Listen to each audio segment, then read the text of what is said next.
חבר הכנסת יצחק הרצוג, חבריי חברי הכנסת, לכבוד הוא לי להזמין את סגן נשיא ארצות הברית מייקל פנס לשאת דברים. It's my true honor to invite Vice President of the United States, Mr. Michael Pence, to deliver his address. Please.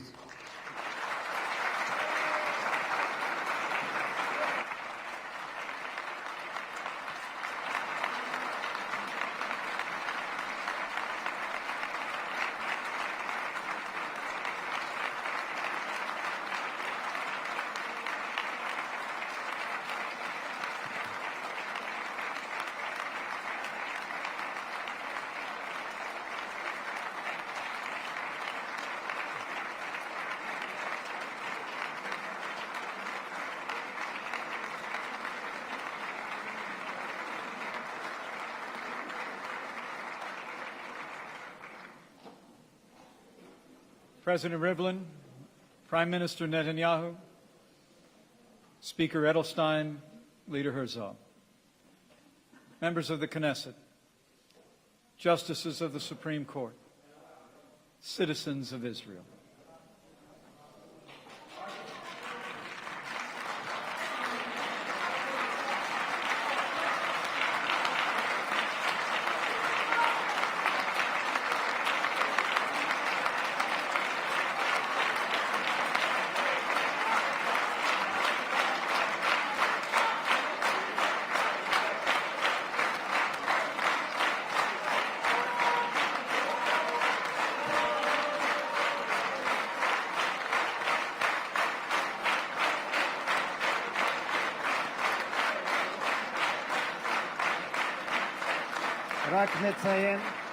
רק נציין לפרוטוקול שכל חברי הרשימה המשותפת מורחקים עד סוף הישיבה היום. Please, Mr. Vice President, I apologize. It is deeply humbling for me to stand before this vibrant democracy.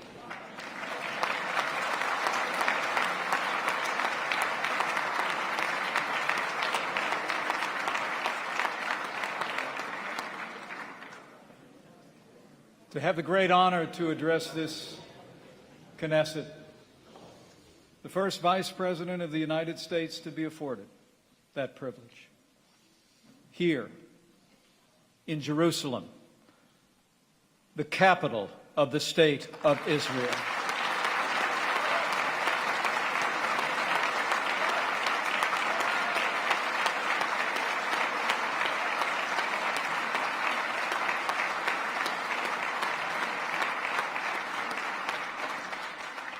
And I bring greetings from a leader who has done more to bring our two countries closer together than any president in the past 70 years. The 45th President of the United States of America, President Donald Trump.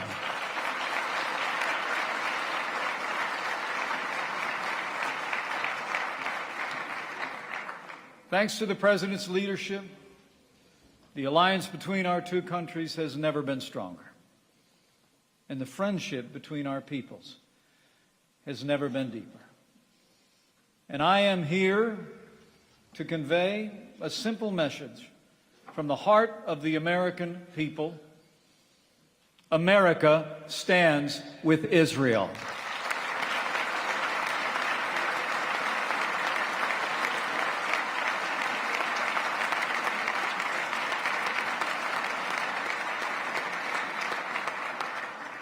We stand with Israel because your cause is our cause. Your values are our values. And your fight is our fight.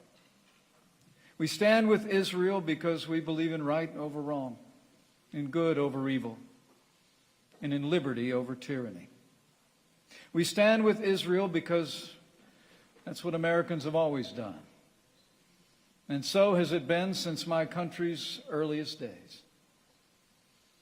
During his historic visit to Jerusalem, President Trump declared that the bond between us, in his words, is woven together in the hearts of our people. And the people of the United States have always held a special affection and admiration for the people of the book. In the story of the Jews, we've always seen the story of America. It is the story of an exodus, a journey from persecution to freedom, a story that shows the power of faith and the promise of hope. My country's very first settlers also saw themselves as pilgrims, sent by Providence to build a new promised land. The songs and stories of the people of Israel were their anthems, and they faithfully taught them to their children, and do to this day. And our founders, as others have said, turned to the wisdom of the Hebrew Bible for direction, guidance, and inspiration. America's first president, George Washington, wrote with favor to the children of the stock of Abraham. Our second president, John Adams, declared that the Jews, in his words, have done more to civilize man than any other nation. And your story inspired my forebears to create what our 16th president called a new birth of freedom. And down through the generations, the American people became fierce advocates of the Jewish people's aspiration to return to the land of your forefathers.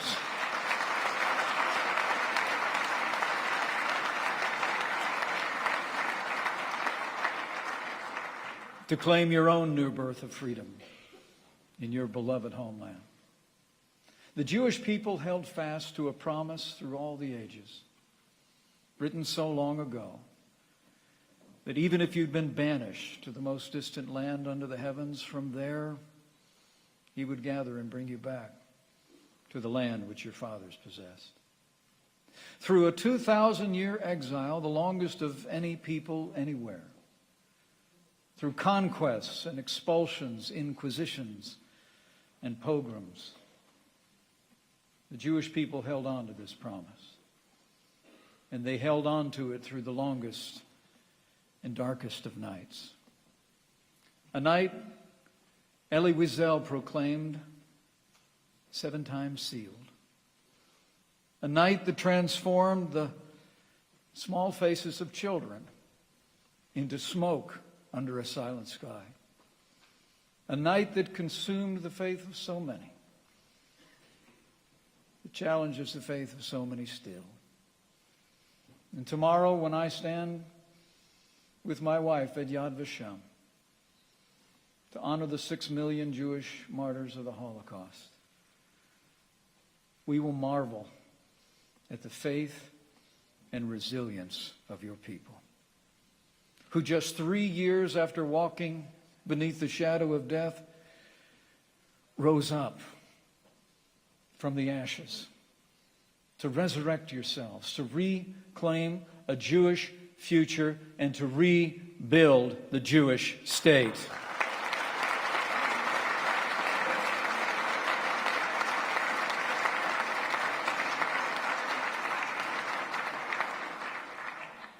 And this April, we will mark the day when the Jewish people answered that ancient question: can a country be born in a day?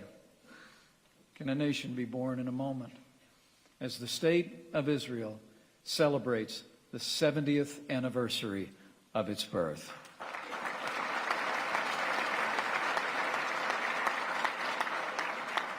As you prepare to commemorate this historic milestone, I say, along with the good people of Israel, here and around the world, Shehekianu, Viki Amanu, Vihig Iyanu, Lazman Hazeh.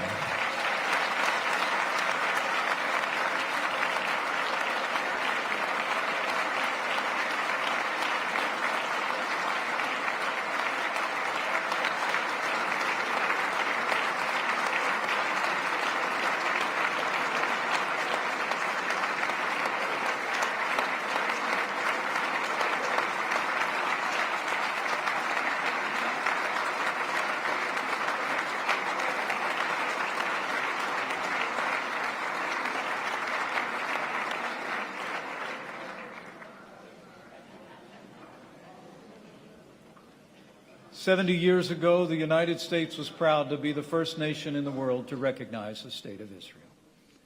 But as you well know, the work we began on that day was left unfinished.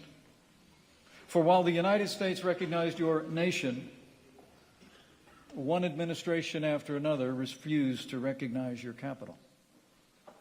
But just last month, President Donald Trump made history. He righted a 70-year wrong. He kept his word to the American people when he announced that the United States of America will finally acknowledge Jerusalem is Israel's capital.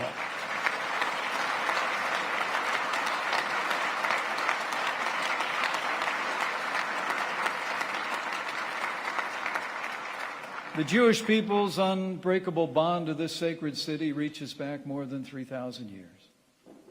It was here in Jerusalem on Mount Moriah that Abraham offered his son, Isaac, and was credited with righteousness for his faith in God.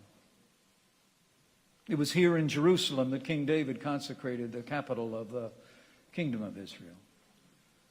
And since its rebirth, the modern state of Israel has called this city the seat of its government. Jerusalem is Israel's capital. And as such, President Trump has directed the State Department to immediately begin preparations to move the United States Embassy from Tel Aviv to Jerusalem.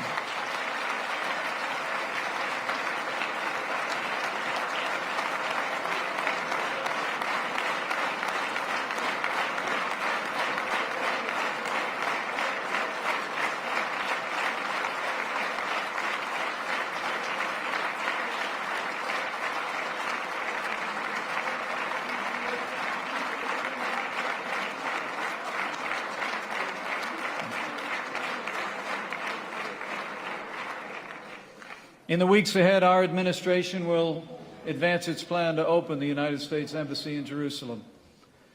And that United States Embassy will open before the end of next year.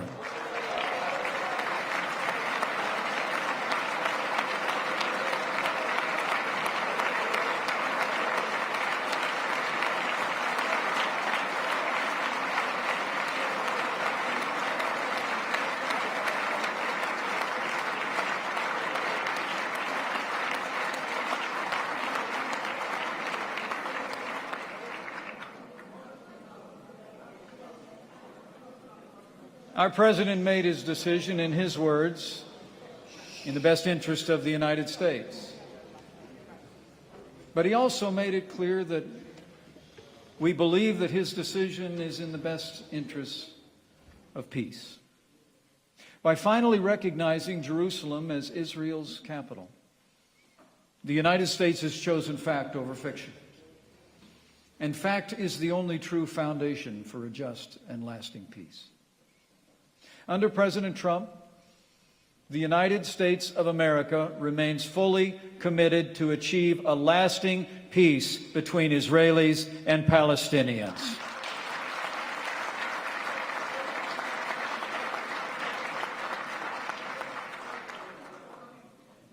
In announcing his decision on Jerusalem, the President also called, in his words, on all parties to maintain the status quo at Jerusalem's holy sites, including the Temple Mount, also known as the Haram al-Sharif.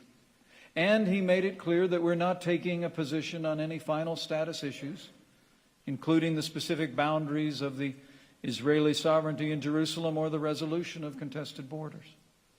And President Trump reaffirmed that if both sides agree, the United States of America will support a two-state solution.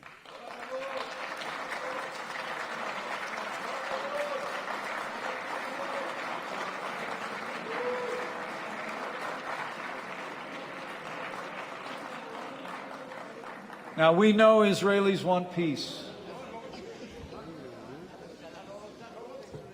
And we know that Israelis need no lectures on the price of war. The people of Israel know the terrible price all too well. Your Prime Minister knows that price. He himself was nearly killed in battle. And his beloved brother Yoni was killed while courageously leading the Entebbe hostage rescue 41 years ago. And you who know the price of war know best what the blessings of peace can bring to you, to your children, and future generations. The United States appreciates your government's declared willingness to resume direct peace negotiations with the Palestinian Authority. And today, we strongly urge the Palestinian leadership to return to the table. Peace can only come through dialogue.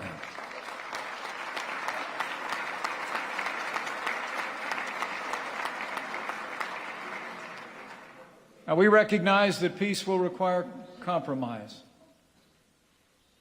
But you can be confident in this. The United States of America will never compromise the safety and security of the State of Israel.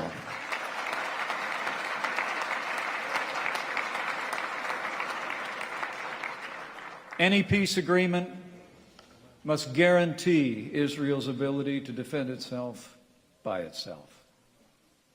Now, there are those who believe that the world can't change, that we're destined to engage in endless violence, that age-old conflicts can't be resolved,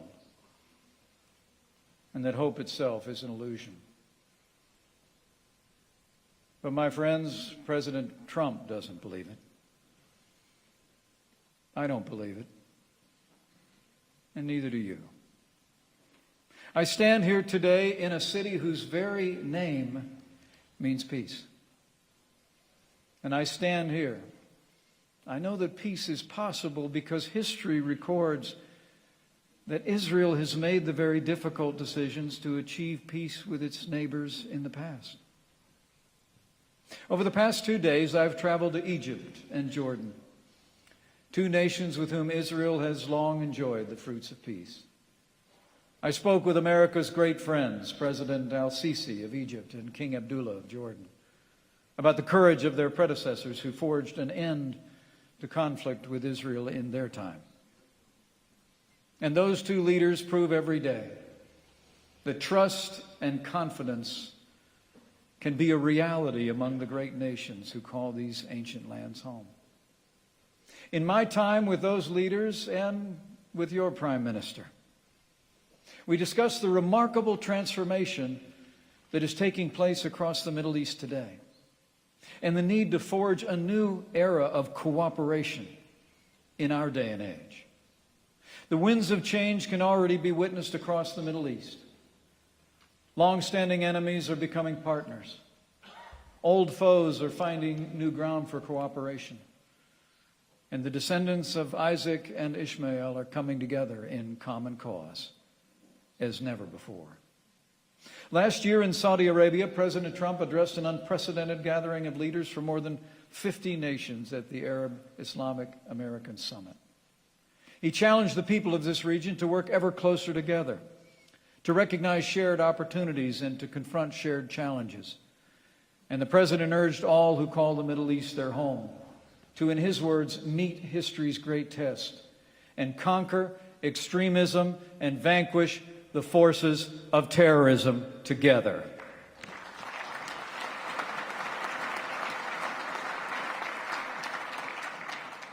Radical Islamic terrorism knows no borders, targeting America, Israel, nations across the Middle East and the wider world.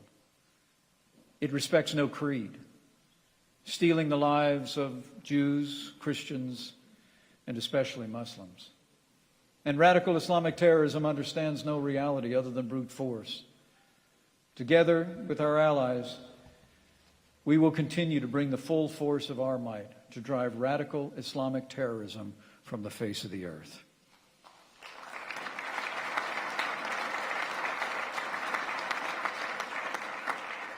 I'm pleased to report that thanks to the courage of our armed forces and our allies at this very moment, ISIS is on the run.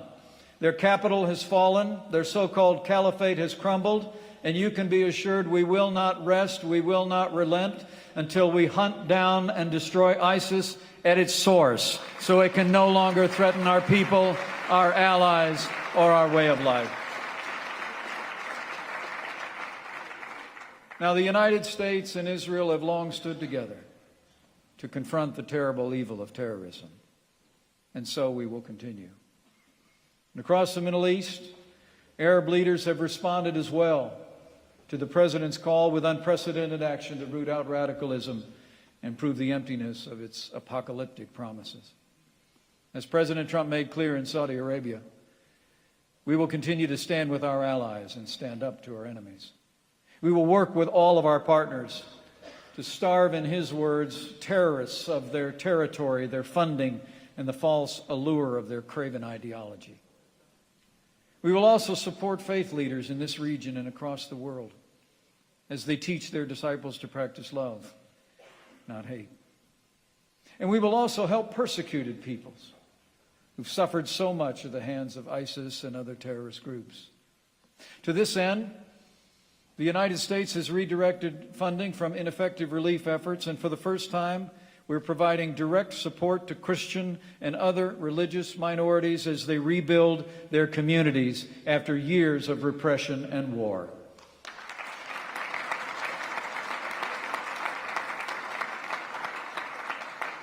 The United States has already committed more than $110 million to assist Christian and other religious minorities across the wider Middle East, and we urge our allies here in Israel, in Europe, and across the world to join us in this cause. Let's work together to restore the rich splendor of religious diversity across the Middle East so that all faiths may once again flourish in the lands where they were born.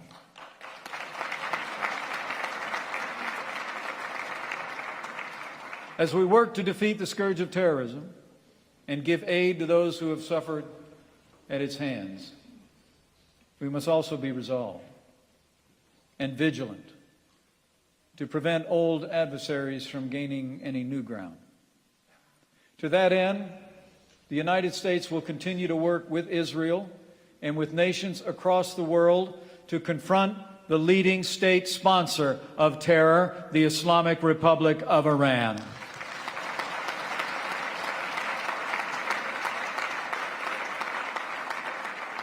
As the world has seen once again, the brutal regime in Iran is merely a dictatorship that seeks to dominate its citizens and deny them of their most fundamental rights. History has proven those who dominate their own people rarely stop there, and increasingly we see Iran seeking to dominate the wider Arab world. That dangerous regime sows chaos across the region. Last year alone, even as its citizens cried out for help with basic necessities, Iran devoted more than $4 billion to malign activities in Syria, Lebanon, and elsewhere across the region. It has supported terrorist groups that even now sit on Israel's doorstep. And worst of all, the Iranian regime has pursued a clandestine nuclear program, and at this very hour, it's developing advanced ballistic missiles. 2.5 years ago, the previous administration in America signed a deal with Iran that merely delays the day when that regime can acquire a nuclear weapon. The Iran nuclear deal is a disaster, and the United States of America will no longer certify this ill-conceived agreement.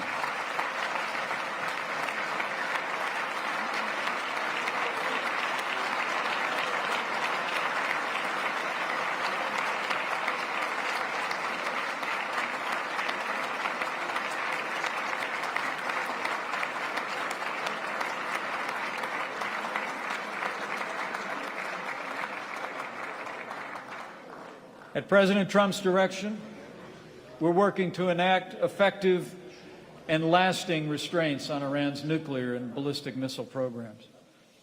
Earlier this month, the President waived sanctions on Iran to give the Congress and our European allies time to pass stronger measures. But as President Trump made clear, this is the last time. Unless the Iran nuclear deal is fixed, President Trump has said the United States will withdraw from the Iran nuclear deal immediately.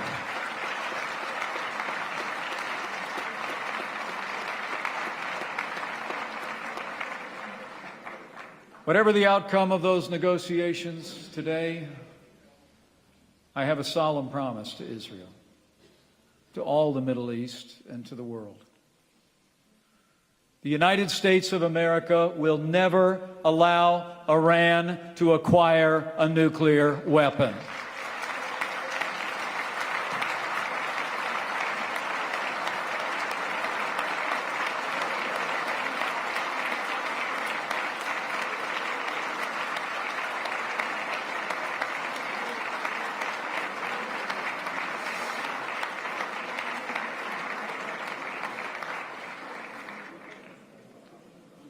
Beyond the nuclear deal, we will also no longer tolerate Iran's support of terrorism or its brutal attempts to suppress its own people. Last year, our administration more than tripled the number of sanctions targeting Iran and its leaders, and just this month, the United States issued tough new sanctions on Iran. But I have another message today. A better message from the people of America to the proud and great people of Iran. We are your friends. And the day is coming when you will be free from the evil regime that suffocates your dreams and buries your hopes.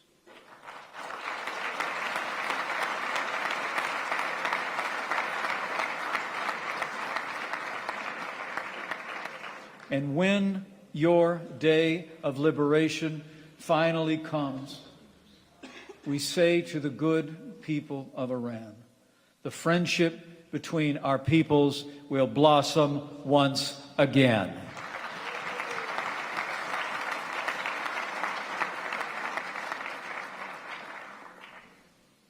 While at times it may seem hard to see, those who call the Middle East their home have more that unites them than divides them. Not only in common threats, but in the common hope for a future of security and prosperity and peace. And in the common ancestry of faith that runs throughout these very lands. Nearly 4,000 years ago, a man left his home in Ur the Chaldeans to travel here to Israel. He ruled no empire.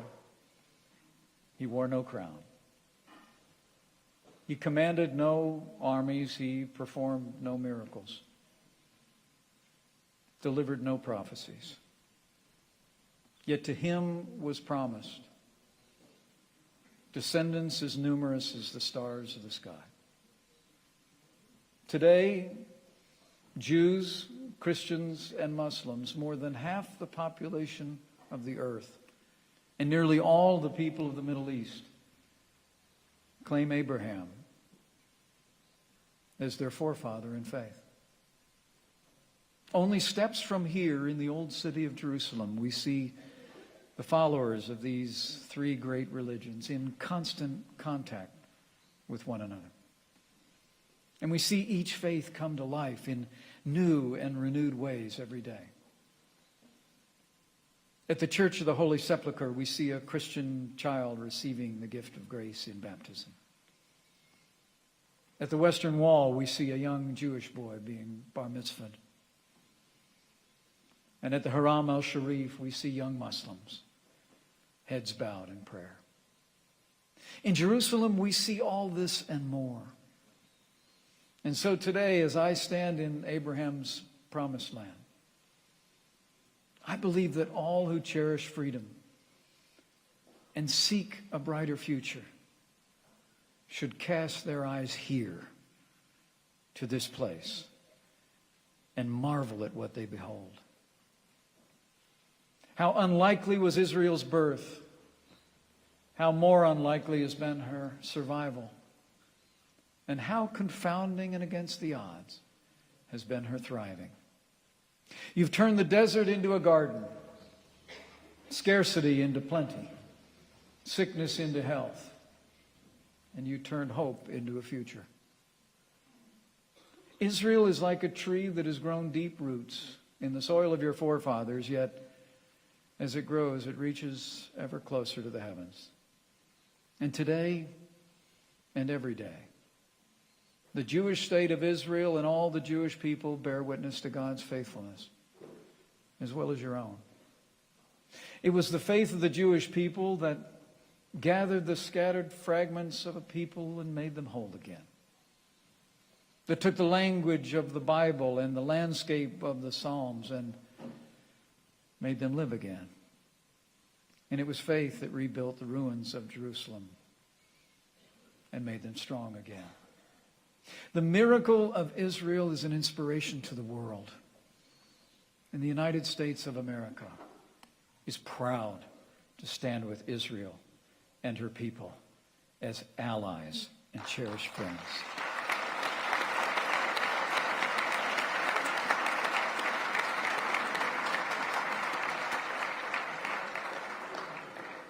And so we will pray for the peace of Jerusalem, that those who love you be secure, that there be peace within your walls and security in your citadels. And we will work and strive for that brighter future where everyone who calls this ancient land their home shall sit under their vine and fig tree, and none shall make them afraid. With an unshakable bond between our people and our shared commitment to freedom, I say from my heart, may God bless the Jewish people. May God bless the state of Israel and all who call these lands their home. And may God continue to bless the United States of America.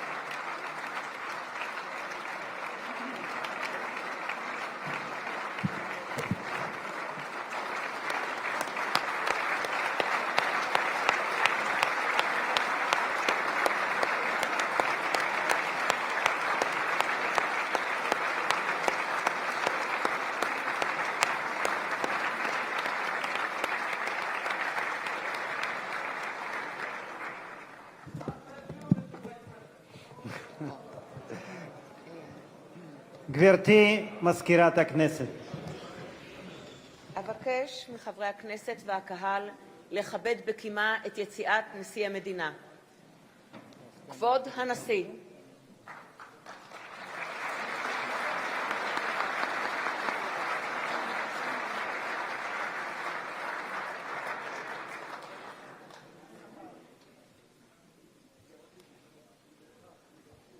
תישארו במקומותיכם ואנחנו נכבד את יציאת כבוד סגן נשיא ארצות הברית וכבוד יושב ראש הכנסת. Thank you.